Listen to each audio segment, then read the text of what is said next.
Fala turma do quinto ano da Escola Balão Mágico Vinícius de Moraes. O tema da nossa aula de hoje é o que é preciso para que um espetáculo aconteça. Eu trouxe para vocês hoje 5 ferramentas que são muito importantes e através delas nós conseguimos ter um espetáculo de sucesso com paz, com tranquilidade e com muita amizade. Gostaram? Esse é o tema da nossa aula de hoje, como construir um espetáculo teatral. Roda a vinheta!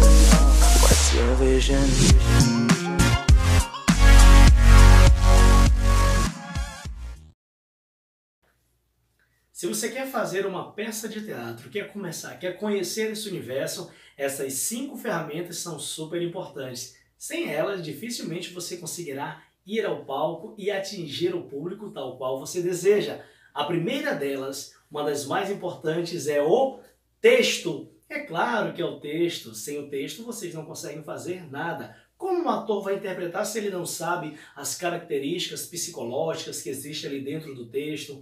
A construção do cenário, do figurino. Então toda a base do espetáculo está no texto. É através dele que nós sabemos onde o tempo e o espaço estão divididos, ok? Então esse é o primeiro eixo que nós dialogaremos agora. Vamos conhecer um pouco mais sobre os teatrólogos, sobre os textos e sobre a importância desse primeiro eixo para o universo da interpretação. Vamos lá?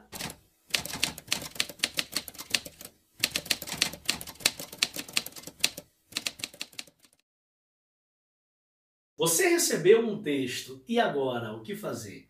O teatrólogo passou para o diretor, às vezes o teatrólogo trabalha junto com o diretor ou ele simplesmente já escreveu essa peça há muito tempo atrás e ela começou a sofrer alterações, as famosas adaptações. Você pega um trabalho de William Shakespeare, Romeu e Julieta, Sonho de uma Noite de Verão ou tantos outros que existem por aí e faz uma adaptação, traz para a sua realidade.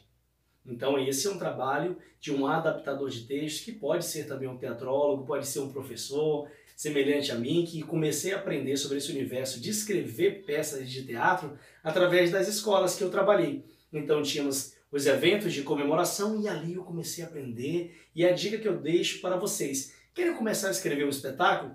Aproveitem as festas comemorativas da escola ou do nosso país de modo geral, que temos muitas, para escrever e colocar ali o que de vocês, como vocês imaginam que uma peça pode acontecer. Será que se vocês escrevessem Chapeuzinho Vermelho, vocês mudariam o início, o meio, o fim? Tem gente que gosta muito de música, então acabariam virando aí um musical, colocariam suas adaptações, paródias. Então um universo de interpretação partindo do texto, ele é muito rico, ele é muito vivo e ele é ali a base que sustenta todo o projeto. Através dele nós temos ali um norte, um divisor que nos permite, claro, saber o que faremos. Sem o texto a gente fica extremamente perdido. Claro que existe um outro projeto que é a improvisação, mas mesmo a improvisação ela parte de um texto. Ou o inverso, você começa trabalhando com um tema, esse tema gerador vai ali dar várias interpretações, improvisos, mas esses atores já estão aí há bastante tempo na área e é claro que é por isso que conseguem fazer interpretações.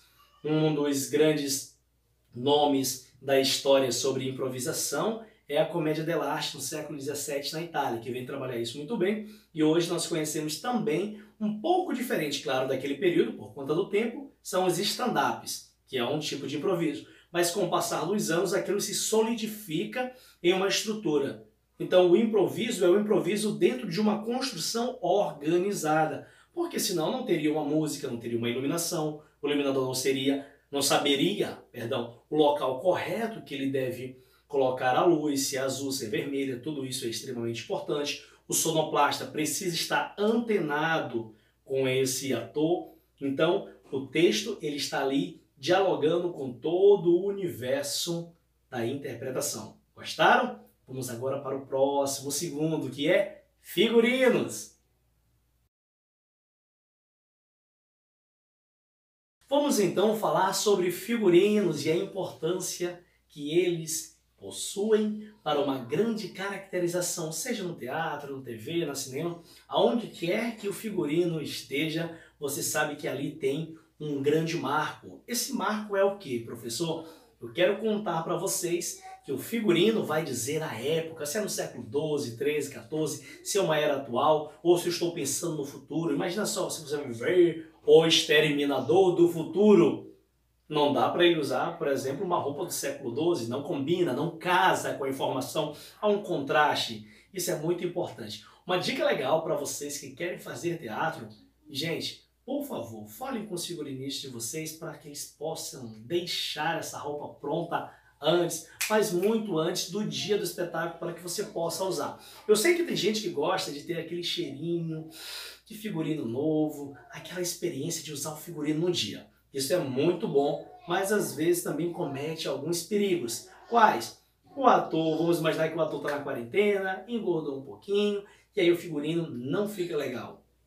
Ou tem algum acessório que pode machucar ou causar um certo desconforto. Então eu prefiro utilizar o figurino antes, para ver se ele precisa de alguma adequação, de alguma melhoria, para que assim eu possa fazer com que esse figurino seja um aliado e não um inimigo.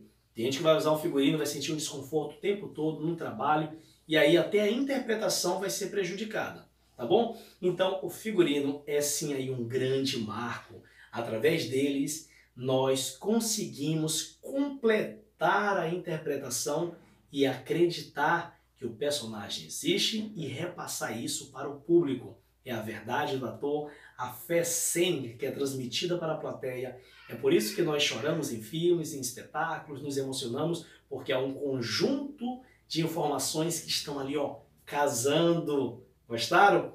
Figurinos, já falamos sobre texto, figurinos. E qual será o terceiro bloco? Estão curiosos? Então vamos falar agora sobre cenários.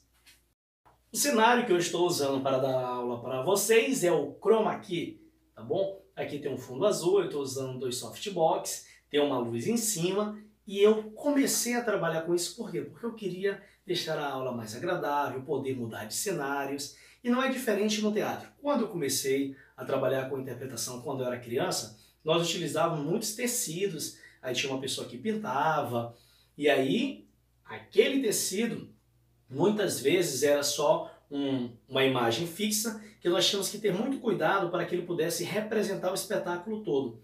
Então, na maioria das vezes, nós usávamos, por exemplo, Branca de Neve e os Sete Anões. Então, lá estava caracterizado Branca de Neve e os Sete Anões. Ou outra coisa que nós desejássemos transmitir para o público, Branca de Neve e a Bruxa. Então, o cenário ele é aí um complemento, claro, do trabalho que vai ser feito. Eu falei de uma linguagem mais simples, mas uma linguagem mais rebuscada, existem vários cenários. Tem cenário da floresta, ou seja, cada cena está dentro de um espaço. Então, se você assiste um filme, cada cena, uma hora está em uma lanchonete, outra está dentro de um ambiente familiar, na rua. Então, aquilo tudo passa a ser cenário. Dentro do espetáculo teatral é a mesma coisa. Cada cena... Quer dizer, não necessariamente cada cena é um cenário diferente, porque nós podemos usar a mesma encenação dentro de um único ambiente de interpretação. Por exemplo, a casa. A casa é dividida entre a sala, a cozinha, o quarto. Então isso pode acontecer naquele mesmo ambiente. Como também podemos modificar esse ambiente, tem hoje mecanismos que giram. De um lado você tem um cenário, do outro você tem outro. E o fundo é muito importante porque ele dá uma amplitude. No Teatro Arthur Azevedo, aqui de São Luís, nós temos lá um ciclorama que é gigante, que permite que nós façamos isso.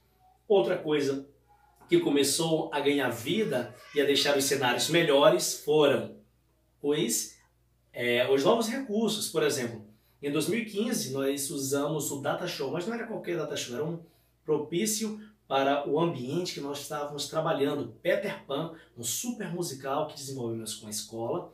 E aí nós usamos todo aquele ciclorama para colocar as imagens. Foi muito, muito bom. No ano passado, no final do ano passado, eu dirigi e escrevi o espetáculo Quebra-Nozes. E lá nós utilizamos um telão, mas um telão gigante, um telão de LED. E através dele nós colocávamos várias imagens. É semelhante ao que eu posso fazer aqui. Se eu estralar os dedos, eu posso colocar Palácio dos Leões, eu posso colocar a Ponte do São Francisco, eu posso colocar quantos cenários eu quiser. Olha como isso é legal. Então o chroma key permite nós trabalharmos desta forma. E essa é uma das principais ferramentas do teatro.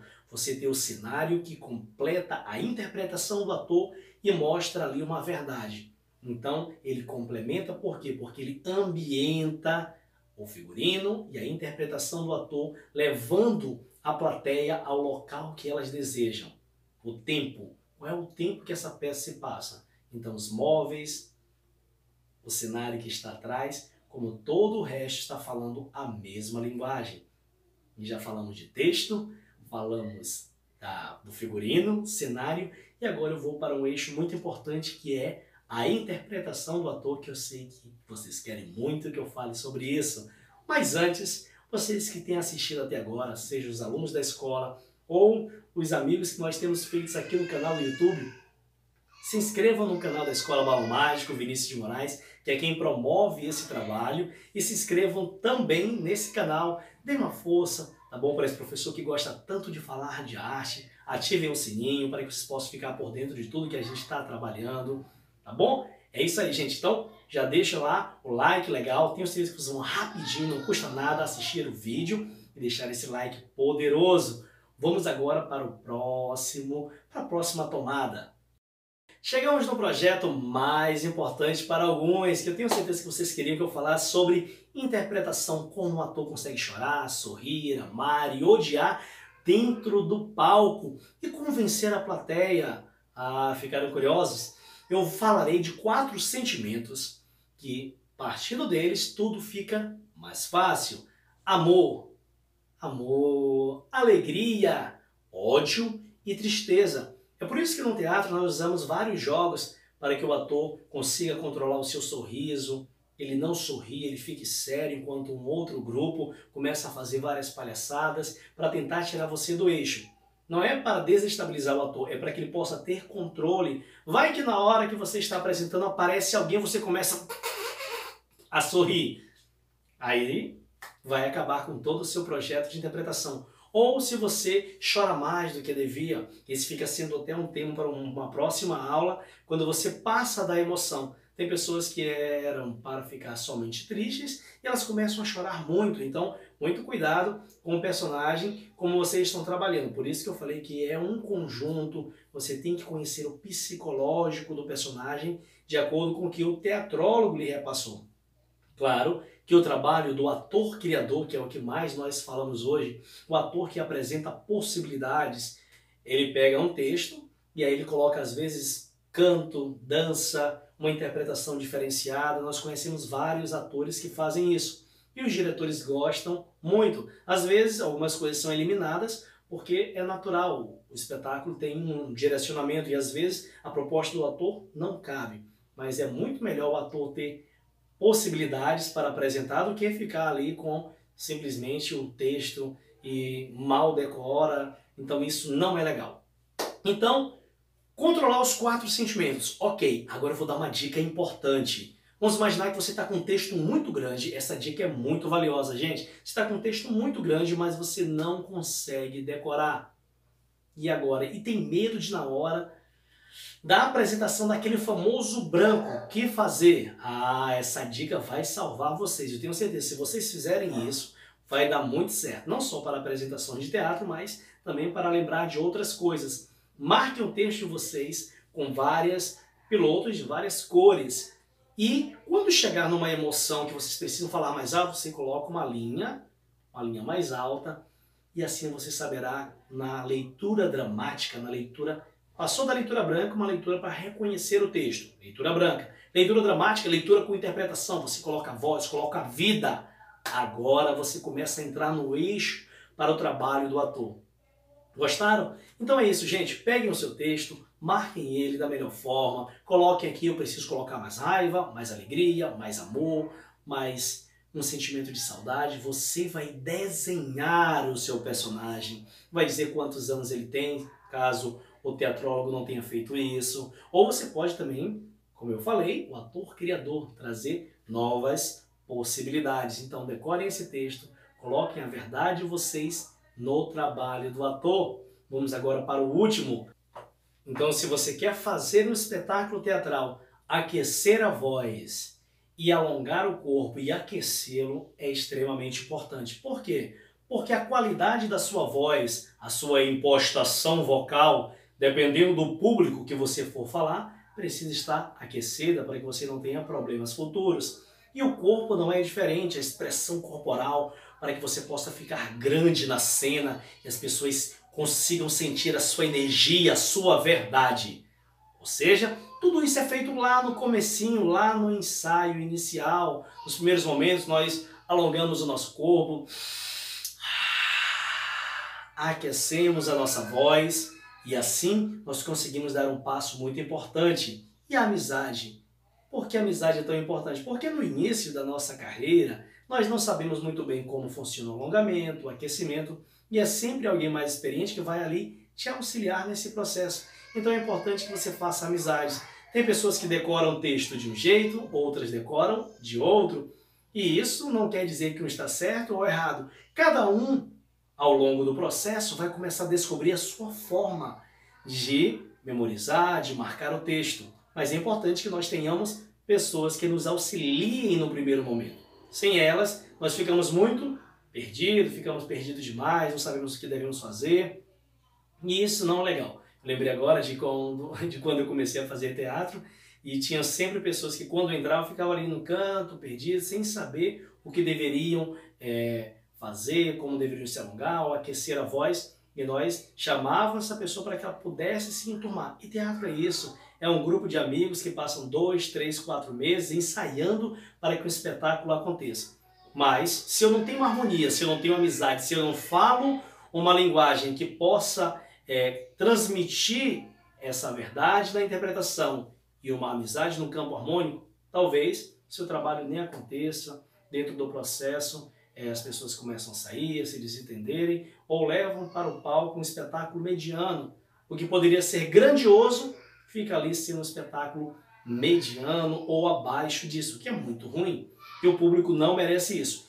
E para fechar esse bloco com vocês, o público que vai te assistir, plateia é extremamente importante. Por quê? Porque quem vai assistir vocês. Então, se você se desentendeu com um grupo ou não, se passou 3 ou 1 ano ensaiando, isso não faz diferença. O que importa é o que você apresenta. Então, por isso, você precisa mostrar o seu melhor. Tudo já está alinhado, então apresente com toda a qualidade que você ensaiou e, é claro, supere isso, porque a plateia vai julgar o que você apresenta. Então não adianta dizer que o figurino deu problema, que o teatrólogo não fez o texto tal qual você gostaria, o cenário está ruim. Isso não interessa. Na hora da apresentação é a hora da verdade, é a hora onde você mostra realmente quem você é, se o trabalho é bom ou não.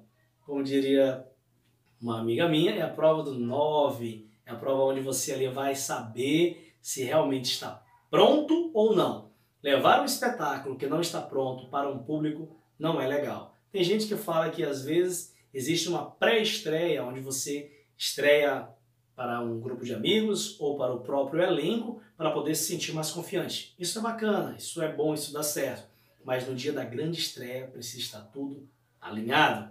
Eu espero que vocês tenham aprendido e tenham gostado dessas 5 chaves que transformam qualquer trabalho em algo poderoso, tá bom? Um forte abraço, fiquem com Deus e tchau, tchau! Ah, e por favor, não esqueçam de dar aquele like, de ativar o sininho, se inscrever no canal se você ficou até agora e ainda não se inscreveu no canal, por favor, se inscreva no canal e no canal da escola também, que é apoiadora desse projeto aqui, tá certo? Forte abraço, fiquem com Deus e tchau, tchau!